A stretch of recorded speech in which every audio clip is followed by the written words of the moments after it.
Samaki Ramata, épouse Doumbia, mais je suis veuve il y a 5 mois. Mon entreprise, c'est établissement couture militaire. J'ai décidé de faire la couture militaire, c'est à travers mon époux que je me suis lancé dedans. Le début était difficile. Depuis les années 84, j'ai commencé les petits commerces.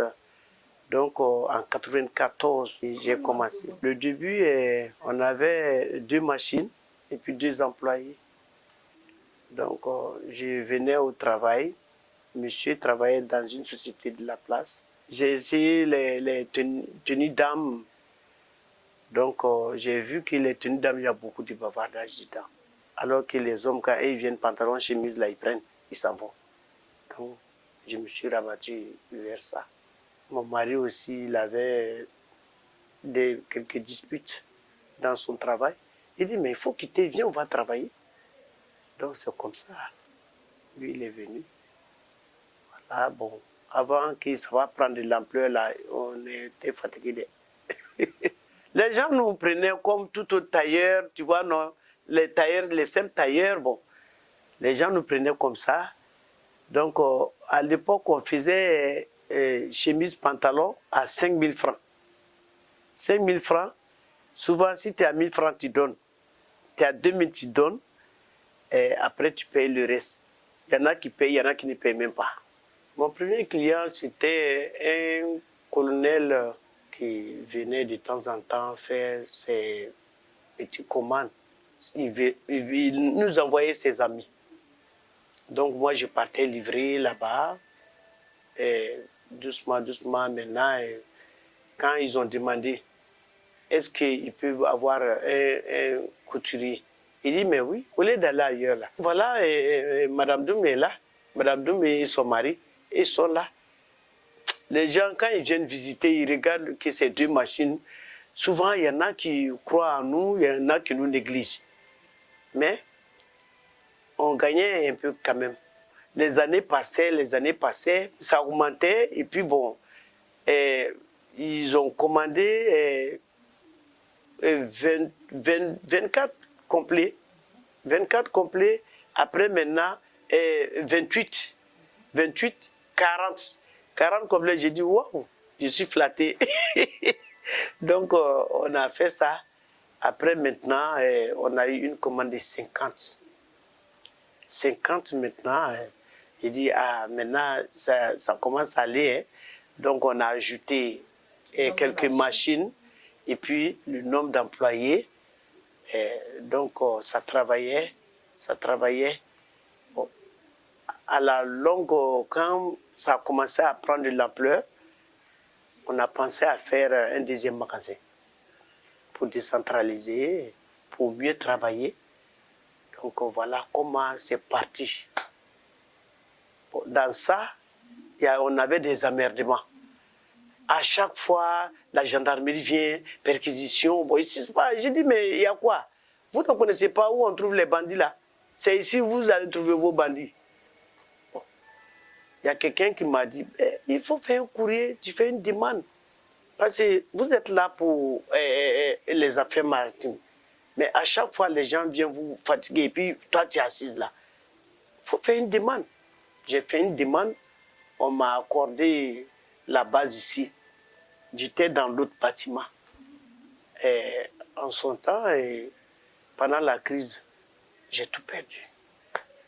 Ils sont venus piller tout.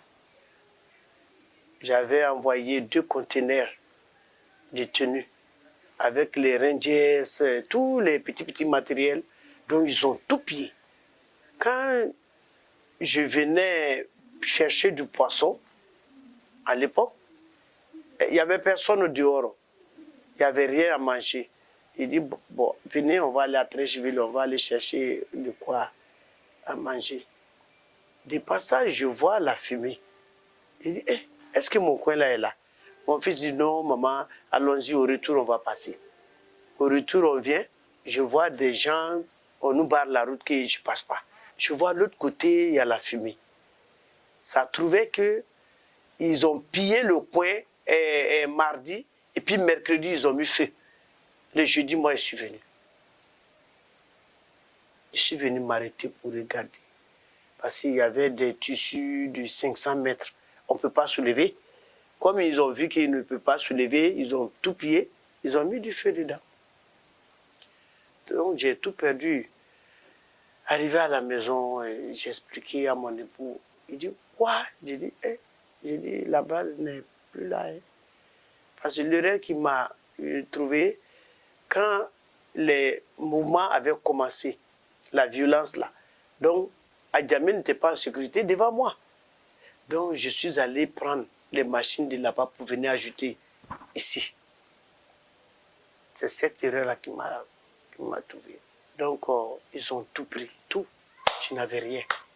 Et je ne sais même pas quoi dire, je ne sais pas quoi faire. J'étais là comme ça. Souvent, je vais prier, j'oublie la sourate que je vais faire. Je suis là, il y a un monsieur, un Libanais, un ami. C'est lui, on devait faire l'investiture du président Alassane. Il dit, mais moi, je connais une dame qui est très dynamique, elle a tout perdu. Si on lui donne, on dit, mais celle qui a tout perdu, elle peut faire quoi? Je suis là comme ça, inquiète, et je dis, ah, on va chercher une machine tête noire pour se débrouiller avec un peu. On est là en train de parler, mon téléphone sonne. J'ai pris le téléphone, il dit, viens à Cocody. Je suis venu le trouver avec quelques personnes autour de la table. Mais je n'étais pas bien habillé. J'étais en tapette même. Et ils m'ont regardé bizarrement. Mais est-ce que c'est là et puis j'ai entendu? Moi, je n'ai rien dit, j'étais assis là. Il dit, bon, Madame Lua, viens, bon, tu as envoyé les morceaux? J'ai dit, oui, j'ai envoyé les morceaux. Il dit, bon, il faut nous montrer c'est quel tissu qui est bien avec quel corps. Parce qu'actuellement, les casernes sont vides. J'ai montré, j'ai dit, ça c'est bon pour la douane, ça c'est bon pour l'armée, ça c'est bon pour les hauts et forêts, ça c'est bon. Quand j'ai fait la distinction des corps là, sur le tissu, ces amis-là se sont retournés pour me regarder.